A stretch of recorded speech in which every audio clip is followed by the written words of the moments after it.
వరకట్న వేధింపులు కొనసాగుతూనే ఉన్నాయి. వరకట్నం వద్దని ప్రజలకు చెప్పాల్సిన ఓ ఎస్ఐ వేధింపులకు పాల్పడ్డాడు. పెళ్లైన దగ్గర నుంచి వరకట్నం కోసం వేధించాడు. పంచాయతీకి పిలిచి దాడి చేయించాడు. ఈ ఘటన ఎన్టీఆర్ జిల్లా జగ్గైపేట మండలం చిల్లకల్లులో జరిగింది.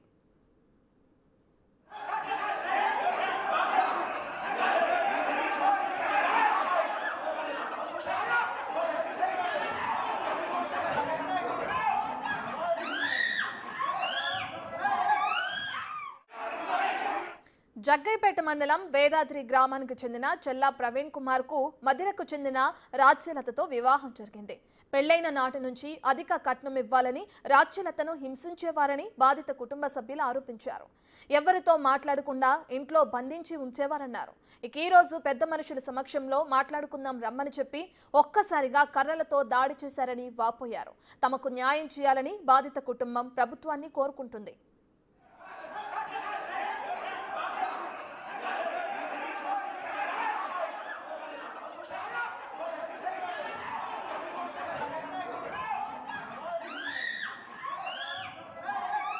నా పేరు రాజ్యలత, మాది మదిర. లాస్ట్ ఏప్రిల్ 18, 2024లో నా మ్యారేజ్ అయింది. నా హస్బెండ్ ఆర్ఎస్ఐ కమాండ్ కంట్రోల్లో చేస్తారు హైదరాబాద్. తర్వాత ఆగస్ట్ 2024లో మేము ఫ్యామిలీ హైదరాబాద్లో పెట్టాము. కట్నం మేము ఇచ్చింది 10 lakhs క్యాష్, 10 lakhs గోల్డ్ ఇచ్చాం, 3 acres ల్యాండ్, ఒక డబుల్ బెడ్రూమ్, ఒక ఫ్లాట్ ఇచ్చాము. అయితే ఈ రిజిస్ట్రేషన్ ఏదైతే 3 acres ల్యాండ్ అండ్ ఇల్లు రిజిస్ట్రేషన్ చేయలేదు అని టార్చర్ పెట్టడం స్టార్ట్ చేశారు. లాస్ట్ పెళ్ళైన ఒక 2 months నుండి స్టార్ట్ చేశారు టార్చర్ పెట్టడం.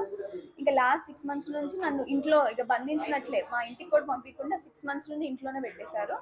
తర్వాత మళ్ళీ 1 month బ్యాక్ నన్ను ఇంట్లోనే పంపించేశారు. పంపించి ఈరోజు పంచాయతీ మాట్లాడుకుందాం అని పిలిపించి వాళ్ళే ప్లేస్ ఫిక్స్ చేసి పిలిపించి మొత్తం అందరు కలిపి అటాక్ చేశారు మా మీద, నా మీద, మా మమ్మీ మీద, డాడీ మీద, అన్నయ్య మీద, మా మావయ్య మీద.